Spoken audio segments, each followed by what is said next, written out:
Hello, hi guys! Magandang hapon sa inyo lahat. This is Shiva Masigari Channel, a faith healer o Zamata reader. So ngayong hapon na tingnan natin ang nagsasabihin sa inyo ng ating mga gabay. This is a monthly gabay for the month of October 2023 for the sign of Capricorn. So Capri, welcome to my channel. Ano kayang messages, advices, and spirit guides ang ating masasaga for today's video? Ano kayang energy or kaganapan sa buhay ng mga Capricorn ang ating mga hagilap at ating masasagap? So guys, this reading is a journey reading lamang, hindi lahat makaka-resonate. Kunin lamang pa makaka-relate sa inyo and comment down below kung kaninong energy ang ating nasagap.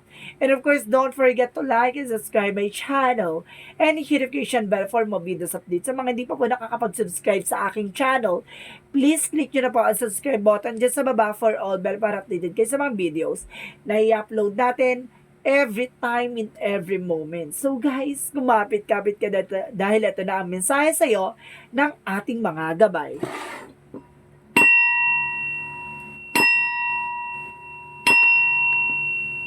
Angel Spirit Messages. Let's see what is the message for you for the month of October 2023 for the sign of Capricorn. Diba? Intro pa lang, pasabog na. Alam ko yung sinasabi dito. There is a palace of cups. There's a happiness. No? Kumbaga, magbibigay talaga to ng kaligayahan sa'yo na nag-uumapaw, And because there is an high priestess, there is an unexpected moment, no?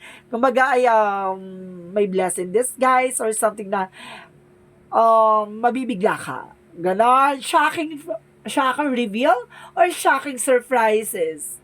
Ano gusto mo doon? Additional messages. Oh, see, I told you.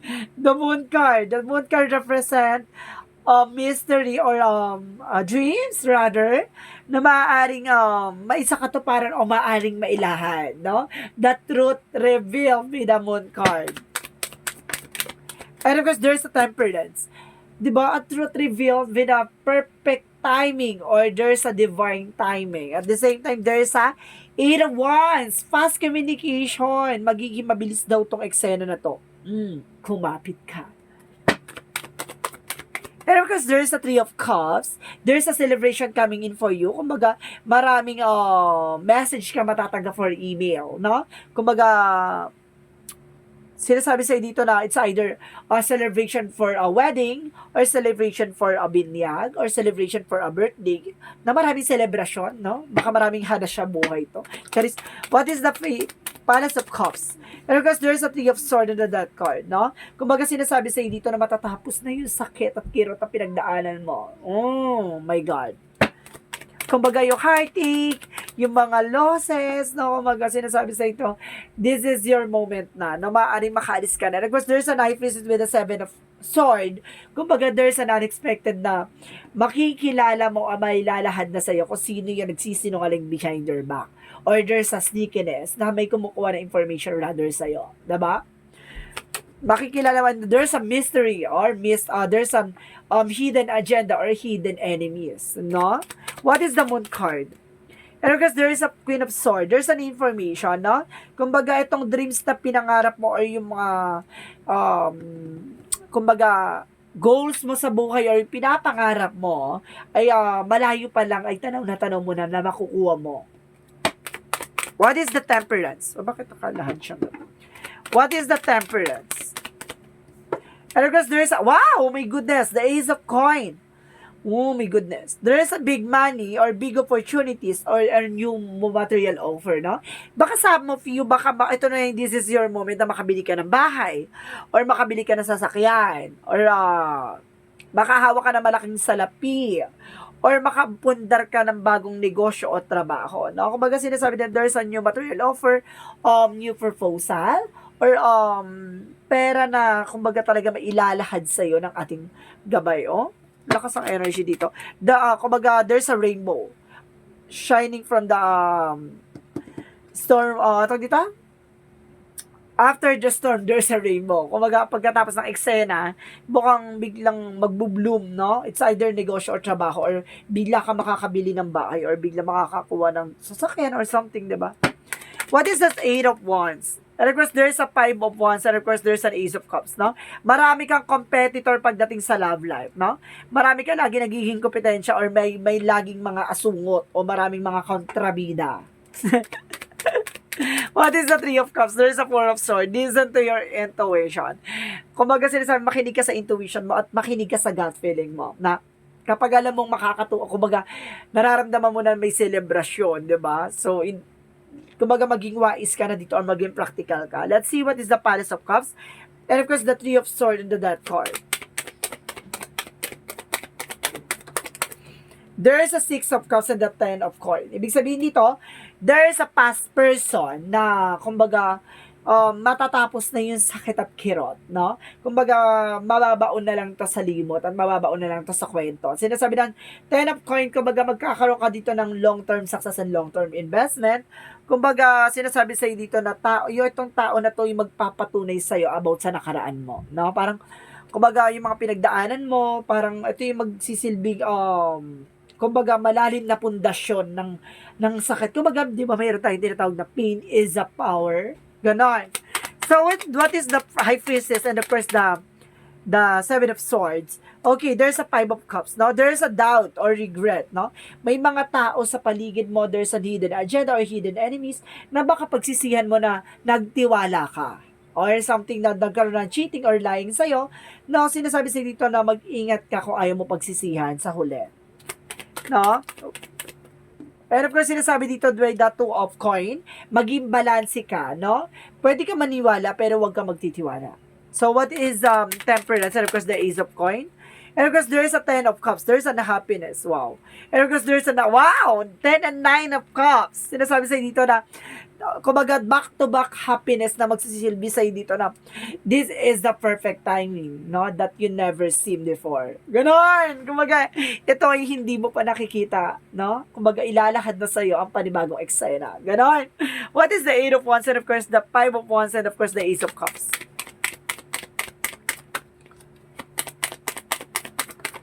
And of course, there's a Six of Swords. Transition. Diba?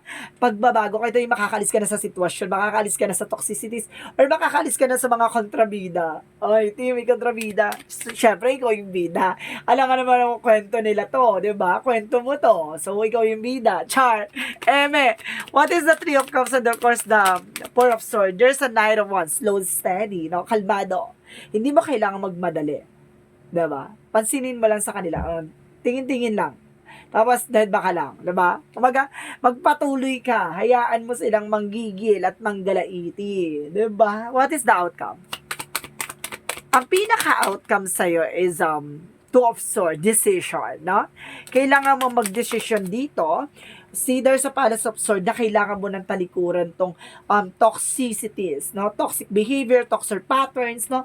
Maraming toxic sa paligid mo or kailangan mo nang umalis dito, no? Sa tinitiran mo o sa lugar ng kung saan ka man kumbaga saan ka man nagkaroon ng mga sakit ng nakaraan. Kumbaga talikuran mo na, bitawan mo na yan, decision, no? Kumbaga, kailangan maging pala decision ka dito na, alis ako dito, ang gigigil ako sa inyo. Ganon. Kumbaga, kailangan mo na makaalis dyan. Kasi, there's a perfect timing. The Ace of Pentacles. Baka makabili ka ng bahay o baka kuha ka ng isang new opportunities na magbibigay sa'yo ng bulabog at pasabog. Diba? Additional messages. And of course, sinasabi na two-path, no? There's a Two of Wands. And of course, there's a Magician. Kung baga sinasabi sa'yo dito, ibibigay ni God yung road or yung journey na para sa'yo. At the end of the road, there's a light, no? Kung baga magsisilbing liwanag yan. Sinasabi na sa'yo dito ng Magician, God will provide. Ganon. Kumbaga, sinasabi na sa'yo dito na nandiyan ang Panginoon. Kumbaga, sinusubaybay at tinitignan ka lang niya kung paano mo hahandlein yung buhay mo. Kung paano mo bubuuin at sisirain yung mga eksenang nangyayari sa'yo. So, titignan niya kung paano ka palalakasin at paano ka patidibayan. Tapos, doon ka niya iharap sa mga bagay na kinakatakutan mo at sa mga taong mga ginawa niyang instrumento para maging malakas at para maging matibay ka. Diba? Kaya magtataka ka bakit may mga tao na against sa'yo or may mga tao na kumbaga sinaktan ka kasi instrument yan ni God, 'di ba? Para doon ka pagiging malakas at matibay, para maging warrior ka and you are being a fighter. Ganon. So guys, let's see what is additional messages. What is the Love Oracle card? 'Di ba? Pero sinasabi sa'yo dito guys, ang lakas ng energy dito na makakamtan mo ang kaligayahan na hinaasam-asam mo. What is the love oracle card? Okay. There's an obsession and codependent, no? Maaaring yung partner mo maaaring mama's boy or papa's boy, kumbaga mahilig sa kumbaga mahilig sa sabit-sabit na ganong eksena, yung walang sariling pananaw at walang sariling disposition sa buhay. Pag ganyan tao, layasan mo, 'di ba? Kasi ito yung sinasabi, 'di ba? Yung Palace of Sword na parang parang nakatira ka sa bangot na nakaraan, gano'n. Kumbaga sinasabi sa'yo dito, kailangan mo kumawala dyan. There's has a block. Ibig sabihin dito, talagang binablock niya yung mga blessing na papasok sa'yo. Either, yung mga magagandang eksena na papasok pa sa'yo. 'Di ba? Kailangan mong kumawala dyan. Pero sinasabi lang sa'yo dito ng ating angel spirit, at the end of the road, there's a light. And of course, there's a shining through na magbibigay sa'yo ng happiness. There's a rainbow tea. Kumbaga, lang yan binigyan lang yan ng isang pitik lang ng eksena. Ganun. So, what is additional messages? And of course, there's a twin flame, sorry. There's a twin flame. So, ibig sabihin, meron ka talagang twin flame energy dito. And of course, see? Twin flame and soulmate connection is coming in, no? Kumbaga, kailangan mo itong pakawalan ng toxic relationship or toxic family or toxic environment. Kasi meron taong, 'di ba, ilalahad talaga sa'yo ni God yung mga bagay na alam niyang deserve mo. A soul contract, a partnership, an everlasting promises. Ganon. Kumaga, there's a shocking information. Ganon. Parang bibiglain ka. Gusto ko yung binibigla. Eme lang. So, what is the yin and yang? Yin and yang, see, there's a celebration, a gift, and abundance. Pasabog! And of course, there's an offer. Di ba? Alam mo yung sa likod ng kumbaga may bulaklat at sisinag talaga ang mga bulaklak na, mamumuyag-yag talaga. And of course, sinasabi dito sa'yo dito, there's a nurture and compassion. See? Kumbaga, pagdating naman sa love, light, and nurture naman sa'yo talaga yung mahalin at magmahal. Pero mali ka lang talaga ng taong minahal. Ganon. So, let's see what is additional messages. What is Arcangel Raphael? What is Arcangel Raphael? There's a meditation, no? Kailangan mo mag-meditate, no, para malaman mo lahat-lahat at makakatulong din para ma-relax yung isip mo. And of course, there's a stretch. Kailangan mo magbalat ng magbanat ng buto or something na kailangan mong mag-exercise, magpa-massage, no? So, let's see what is additional messages. What is our messages for Angel Spirit? There's an animal. So, some of you animal lover, ha? Kaya yung dapat ay kaibigan lang minahal mo. Ay, over. 'Di ba? Dog lover pala 'yon. Man best friend. And of course, there's a nutrition. Kumbaga sinasabi sa dito na kailangan mo na masusustansyang pagkain, ha? At the same time, there's an author. Ikaw yung decide ng buhay na nakalaan sa'yo.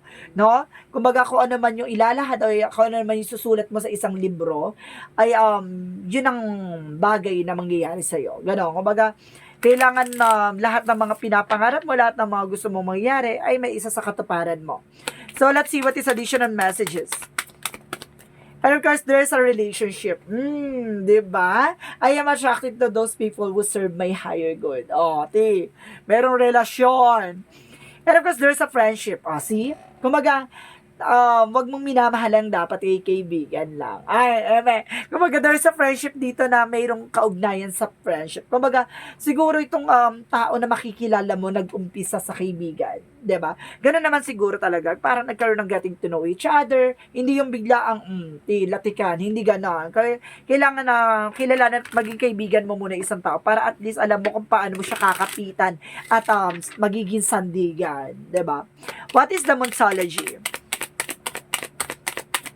And mythology is nothing will come in this situation. Wala ang mangyayari sa sitwasyon ngayon, no? Kung hindi ka kikilos, hindi ka gagalaw. Ganon. And believe the impossible, no? Maniwala ka, lahat ng mga imposible ay maaari maging posible. and hold your vision. Panghawakan mo yung thoughts, intuitions, instinct, and vibrations, or ano man yung uri ng spiritual abilities, no? There's a predictions or may mga visions tayo na makikita natin into realities. Now, let's see what is additional messages. And of course, there's a patient. No, kailangan mo lang habaan yung pasensya mo. At the same time na sinasabi dito na kailangan mo mag-antay kung panahon mo. No? Time to heal and time to progress. And time will come on the right time. And of course, appreciation. No, marunong ka mag-appreciate dapat ng mga bagay-bagay. Maliit man yan o malaki. Ganon. Let's see what is additional messages. Let's see what is additional messages. Okay. Oh my goodness. Alaglag na siya. Pero kung sinasabi dito guys, there's a dragonfly, a transformation, a magic, love, illusions na. Kumbaga ito na yung magic na mangyayari sa buhay mo. Na magsisilbing pagbabago, a transformation, and enlightenment. Wow! Kaliwanagan yun, parang bigla ka matatauhan. Ganon. So, what is Archangel Raphael messages? What is Archangel Raphael messages? Angel Spirit Guides. Romance angels are helping you. O, diba? Pagdating sa buhay pag-ibig, ay ginagabayan ka ng ating anghel na si Archangel Michael na pinuproteksyonan ka. Na, kumbaga, may mga tao sa paligid o may taong darating sa buhay mo na magpapakilig, 'di ba? Magpapakilig lang. Char. Kumbaga hindi lang dapat pakiligin, 'di ba? Kailangan yung mahalin hanggang dulo. Kumbaga sinasabi tutulungan ka na Archangel Michael na para makuha mo o matagpuan mo 'yan. Kailangan mo lang hilingin sa kanya. And of course, forgive yourself, you done nothing wrong, no? Patawarin mo 'yung sarili mo, wala kang ginawang mali, no? Mali lang talaga 'yung taong minahal mo. So, what is the chakra? And of course, there's a vanity. No? Yun pa, isa pa yan. Kailangan mo alisin yung bisyo, or baka may bisyo siya at the same time. Or sinasabi dito na kailangan mong alisin yung walang kapararakang bagay. No? Yung walang katuturan, yung walang, alam mo yung walang sense or something na benefit at the end of the time. Yung mga, alam mo, dapat yung grounds mo. Diba? And of course, self-worth. No? Kailangan alam mo dapat yung kahalagahan mo. Alam mo yung kung ano man ang meron ka, kung ano man yung panangawakan mo, kung ano man ang personality mo, no? Kailangan, alam mo yung mahalin mo yung sarili mo, ganun, basta yun na yun. Char, heme lang. And of course, there is a passion, no? Sinasabi sa'yo dito, guys, na, kumbaga, kung ano man yung gusto ng puso mo, kung ano man yung gusto ng, kung ano man yung kakayanan mo, or ano ba yung abilities mo, ano man yan talagang gusto mong gawin sa buhay mo, sinasabi sa'yo dito na, mas magandang gawin mo yon, no? Yung bukal sa loob mo, yung passion mo talaga, yung hilig mo, 'di ba? So, sinasabi dito, allow your heart and soul to sing with the joy. See? Enjoyin mo, lasapin mo, and damdamin mo. So, what is the Jesus loving quotes? And of course, sinasabi dito sa'yo, give and shall be given to you. Ibigay mo at ibibigay sa'yo yung mga taong karapat-dapat ayon sa kalooban ng Diyos. Diba? Kumbaga, pag nagmamahal tayo, guys, or mga taong gusto mo magkaroon ng asawa or partner, huwag mong pilitin, no? Huwag mong pilitin na dumating kagad siya. Hayaan mong dumating siya naturally. Kasi minsan, guys, sa buhay natin, no? Kung gusto mo talagang magmahal at talaga ma-inlove, kumbaga, naghahanap ka talaga ng taong mamahalin mo. Tapos, pag dumating yung tao na yon, kala mo siya na kasi pinipilit mo na siya na yung magiging makakasama mo, 'di ba? Kumbaga, hayaan mo muna makilala siya, malaman mo lahat, 'di ba? Huwag mong madaliin at huwag mong pilitin, no? Parang mangga lang 'yan or kahit na ng prutas, huwag mong kakainin ng hindi pa hinog, 'di ba? Maaga ka mabubulok. Emi lang. So, there is a simplicity. Today, I choose to simplify myself. As I do so, my burdens lighten. I release my ego, need to understand, to prove, and to control. Instead, I undertake every task with an open, humble heart. Seeing through the eyes of the child, I discover life it's in all. It's wonder and simplicity as the complication and chaos of the mind fall away. I remember I am the one of the light. So, ibig sabihin dito, maging simple ka lang, hindi mo kailangan puwersahin o hindi mo kailangan madaliin o agad-agarin, diba? Hayaan mong dumaloy sa sariling eksena, no? Hayaan mo siyang, wag mong kontrolin ng parang pilitin, biglain or something, no, hayaan mo siyang mangyari, no? Kumbaga, takes time and of course, hayaan mo siyang mangyari naturally.